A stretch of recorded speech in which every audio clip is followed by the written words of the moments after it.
I think this report is significant because it's the first time that data is being compiled in a way that really expresses the need for more funding for girls-serving organizations, both public funding and private funding. And it's, we've made the case that these girls are falling behind, and those who are in affiliated with organizations and doing really good are thriving, and we just need to open up those opportunities to all other girls in Illinois.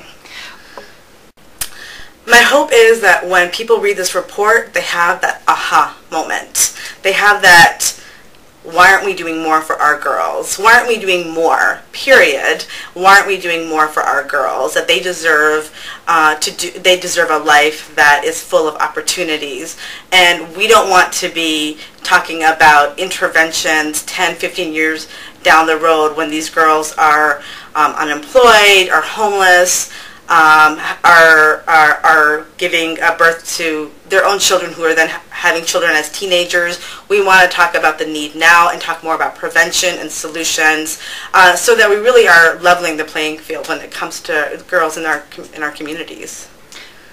Historically, there's been a lot of issues around girls' funding. I think it's always been lumped together with just young people's funding, and there are certain issues that girls face, be it sexism, young women of color have to face sexism and racism, coupled with classism. And so when you have all of these multiple barriers, it just speaks to the need for more services to deal with those sorts of levels of barriers and the levels of solutions. It's not a one-size-fits-all solution, and so one service can't fit all young people, and young women have certain issues that they need to deal with, and by tailoring services for young women, we're really holding them up to thrive in this society.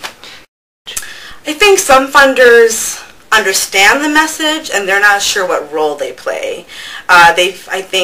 We have women's funds, and sometimes we have funds that are dedicated for young women only, and they feel like, well, if those funds are already there, then that community is taken care of. And what I think funders need to realize, both public funders and private funders, they need to realize that it's all of our responsibility, and that to segment funding for girls into one or two foundations puts an unnecessary burden on those one or two foundations. We're happy, such as the Chicago Foundation for Women, to lead the effort and to be advocates for more funding, but we need everyone along for the ride on this one.